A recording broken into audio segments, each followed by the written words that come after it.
How would you feel if your husband left to go buy milk and bread and he never came home?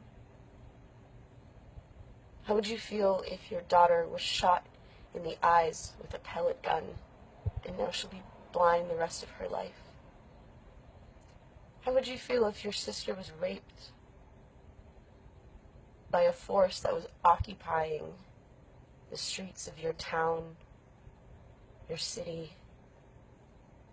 How would you feel if you couldn't go outside without the risk of death and being murdered? Because that's exactly what's happening in Kashmir right now. I don't profess to have all the facts and know the entire situation, but what I do know is that this is wrong. This is a crime against humanity. The Indian military is oppressing, abusing, murdering, raping, torturing the Kashmiri people. For over 70 days, there's been a curfew.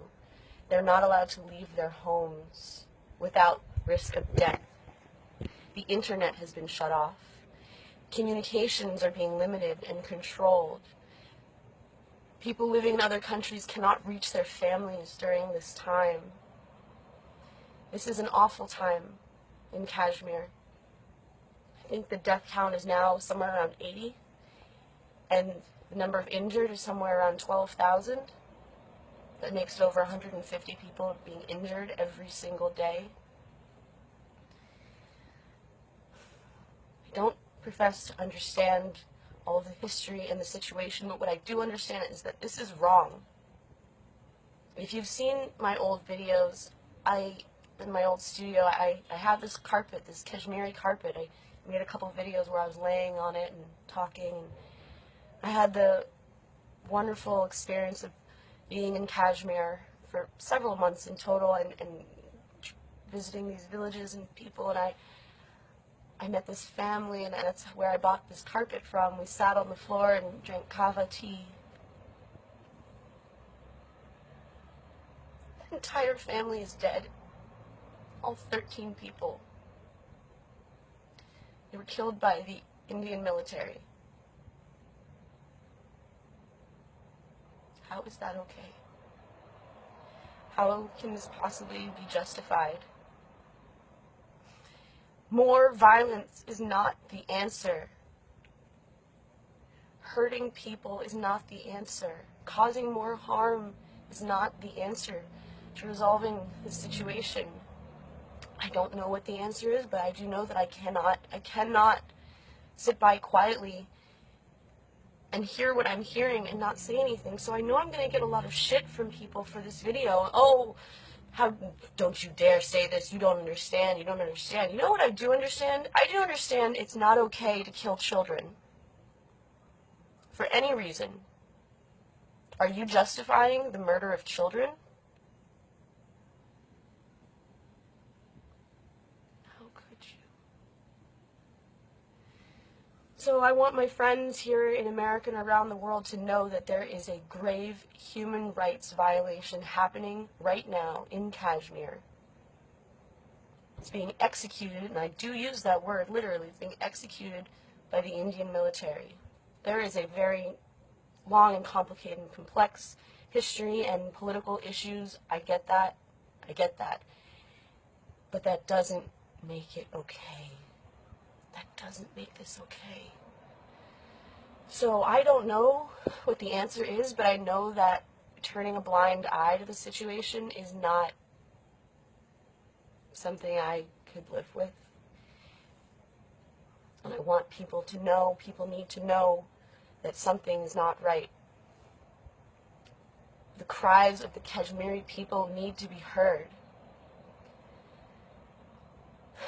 So what can we do?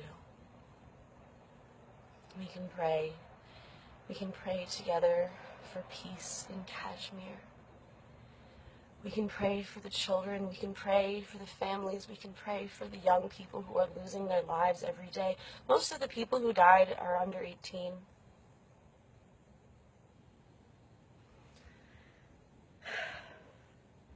I don't want to engage in political arguments. I have no energy for that, but I do just want to spread an awareness that something is not right and that the Kashmiri people deserve better.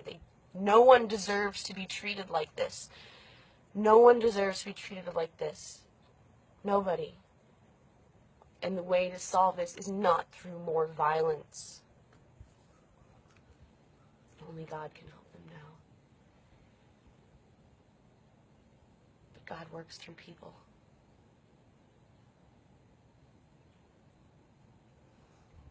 So,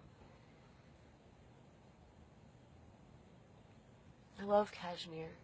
I love the times that I spent there. I love the people that I met. Just as I love India and the times that I spent there and the people that I met. My wish is for reconciliation. It's for healing. It's for a new era. Why not? This is my prayer. This is my prayer.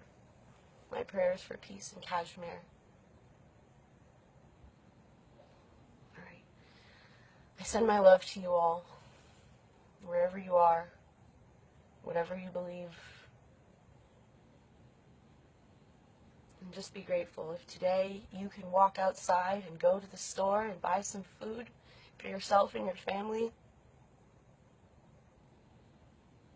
you're very lucky. Because the people of Kashmir do not have that luxury. So, please join me. And together, let's pray. Let's pray to God, the God of our understanding, whatever that may be. Let's pray to that power greater than ourselves for peace in Kashmir.